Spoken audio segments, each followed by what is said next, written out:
All right, welcome back, everybody, to Auburn Fall Camp, day 6 of practice now. Nathan King here with Jason Caldwell. Jason, we were back at practice, another viewing window this morning at the indoor facility. And then, obviously, it was raining this morning, so they wanted to move indoors, so we got the eyes on them for the 6th practice, and then got to meet with the defensive assistant coaches today. In terms of at practice, not a ton was different in terms of what we've seen from the past few days. Seeing them continue to mix and match their alignments, though, particularly on both lines of scrimmage ahead of Saturday scrimmage. Yeah. You're starting to see these quarterback reps continue to be pretty even. As we look toward Saturday scrimmage, though, that'll probably be what'll be changed first is trimming down the quarterback reps. But they're still trying to figure out what they've got on both lines of scrimmage. But that defensive line was one I was really looking at. Today you've got Keldrick Falk, first-team defensive end right now. And then, we'll get into it a little bit more later, but the position they've got going on with nose tackle right now is really interesting as well. But I think they're starting to realize who their top 6 or 7 guys there maybe are on the defensive line. Yeah, no, I think it's really interesting. You looked at Marcus Harris is a guy that has played tackle. They worked him in a lot of the spring, early in the preseason. They moved him back to tackle now, and I think a lot of the reason why is because of the development of Keldrick Falk. He has come in and been a guy that listened to Jeremy Garrett talk about him and said, look, he's a competitor, not afraid. He gets out there and gets after it. But you look at him from a size and athleticism standpoint, and this is a guy that we heard Ron Roberts say the other day. Look, he's absolutely going to be an impact guy for this team. He's working with the first group with a bunch of older guys up there, but Jason Jones, Justin Rogers in the middle, got Marcus Harris, Masai Silly Kite. This is a group that is adding some bodies, got some playmaker guys. You're right. I think they're starting to kind of figure it out.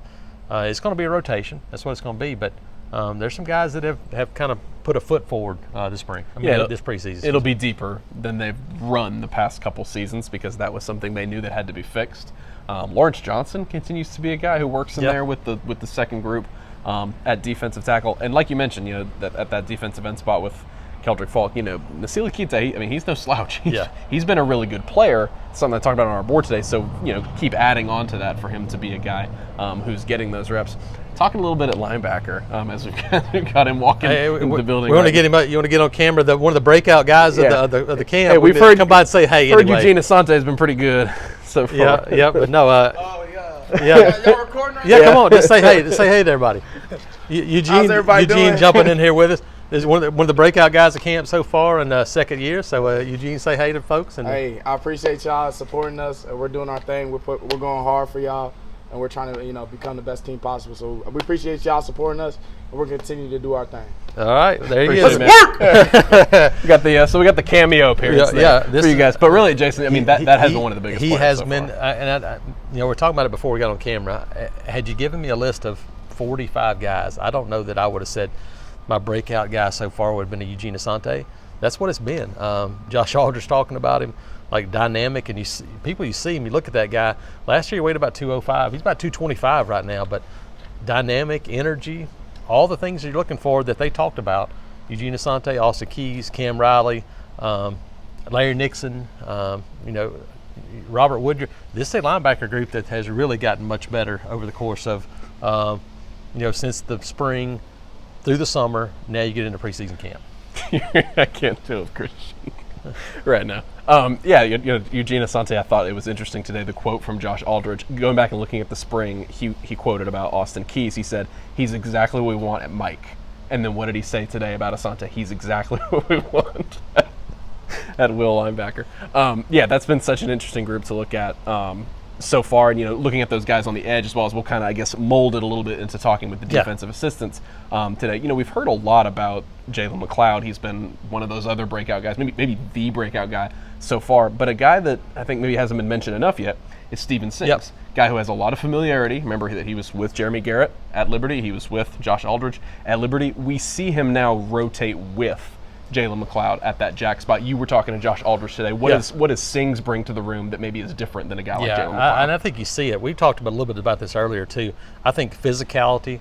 This is a guy, and what was interesting that I did not really know, Josh Aldridge mentioned it today, he said, look, this is a guy that was originally committed to Virginia Tech, had some academic issues.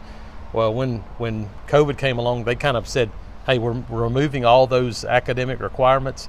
Said Liberty, we kind of jumped in there and stole him and said, this is a Power 5 guy. And so you look at Steven Sings, physically, he's a Power 5 guy.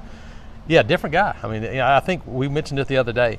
Elijah McAllister's long, kind of a hybrid body that could play defensive end. Steven Sings is a powerful guy. Jalen McLeod, dynamic speed rusher.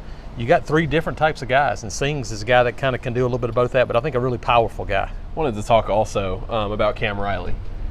The comments from Josh Aldridge today were something that I think you in particular, having been watching him a long time, have been sort of waiting to hear from a coaching staff. I'll let you talk about what the main sort of takeaway comment was, but I mean, even if he's not a starter for them at linebacker, he should probably be playing a lot this season. Yeah, he said he may get more reps and more snaps than anybody on this linebacker group by the time it's over with, and not a surprise. Versatility, a guy that can get off the edge, do some things, and so I think when everything's involved, y'all come on through. I think when everything's involved, I think he's a guy that's going to get on the field a bunch and play a big role for this team, and so it's a versatile group. You mentioned a guy like Cam Riley can do a lot of different things. I think the one thing he said, look, we're going to use that guy as a pass rusher. And so I think strong side, mix some in the weak side a little bit for him. I think he's going to have an impact. A guy that just walked behind us, Larry Nixon, linebacker transfer from North Texas, brings experience. Yeah, it's a much different linebacker group than it was a year ago, where it was kind of Owen Popo, a mixture of Cam Riley and Wesley Steiner. Yeah. But Popo played 90% of the snaps. I don't think we're going to see that from this group. Moving a little bit now to the back end of that defense. Again, it was defensive assistance day, so it'll be kind of a defensive-heavy episode. Moving to the back end of the defense now, you're getting a little bit of a position change. Donovan Kaufman, that's kind of the newsy thing. He's a guy who's flip-flopped over and over again. Was at the nickel in the spring. I think they realize now Keontae Scott's got that spot locked in. He's now going to move back to safety. So you got kind of 3 veteran players there at safety, and we saw last season they can probably. I looked at Caden Bridges played a good bit last year. They can utilize 3 safeties like that. They can. It's again versatility is the key. They want guys that can move around, match up. Donovan Kaufman's a guy that has played nickel, put him at safety. He's done some different things, and he's a guy that can make plays with the ball in his hands from his return past. So he's athletic. He can run, and so I do think that there's some versatility there. Some of these young guys do some of those same things, whether it be Sylvester Smith, J.C. Hart, some of those other guys. There's some guys that give you some options in that secondary, and that's really important because we talked about it. There's kind of maybe no other spot on this team is there such a divide as there is in the secondary with old and young. There's not Caleb Wooden and a few guys. There's not many of those guys in the middle. And so this is going to be a group where you're going to have to see some of those young guys get some reps. Caleb Wooden, Marquise Gilbert, maybe. Kyan Lee is a guy that Wes McGriff talking about today. He almost moves him out of that group. He doesn't talk about him in the same vein because of the spring, because of how and that just goes to show how important that is for a player like that to get in there. Yeah, there's so many of those young DBs. It's almost hard to keep track of all of them. We got a little bit of insight into how they're doing today and what they bring to the table. Colton Hood apparently had 2 interceptions in practice today. His name has maybe buzzed the most out of those guys. Sylvester Smith has done a really good job at nickel. They obviously they're getting a lot of reps equally, but Zach Etheridge did say he's looked good when he gets an opportunity with the ones. So he's a guy who's in that backup nickel spot right now. Two late additions for this staff, guys, that they went on and said, hey, we like these guys. They made a push for kind of later in the process. So that's an interesting thing too. So it's been a different camp because of so many new names, so many different faces that we've seen. Looking forward to Saturday. For sure. I think it's going to be make or break for some young guys in terms of maybe this season, and then opportunity for some of these spots, whether it be that left guard spot. I think it's going to go back and forth. Quarterback, obviously, there's lots to digest coming Saturday. Yeah, back to the offense. I mean, like you mentioned, left guard. We saw Jeremiah right there. The previous practice we were at, Tate Johnson was back there. Today, Dylan Senda plays a different position again today. He's played left tackle, left guard, and he played some right guard today. And so, like you said, that's going to be – the scrimmage will be the turning point of the beginning of camp, really, because as fun as it's been to kind of hear about all these guys and them to all get equal reps and to see them all doing different things, when the reps get trimmed down, you're going to get a better idea of – not that they want to use this language right now, but what the ones and twos look like. Because it's hard not to, because you've got to get those reps ready for the season opener. You do, and that's it. So this is where you try to differentiate who's our ones and twos and then the threes and others, because that it's hard to get threes reps at quarterback. It's hard to get threes reps anywhere. You can a little bit of wide receiver in some of those spots where you'll rotate a little more. But I think you start to see, can you start to figure out who those first couple of groups are, and then you can really narrow down the focus on, okay, let's start to find starters. I think if you start going, I think you feel pretty good about the secondary. 3 offensive line spots, probably 4, because Cam Stutz has been pretty solidly in there at right guard the whole time.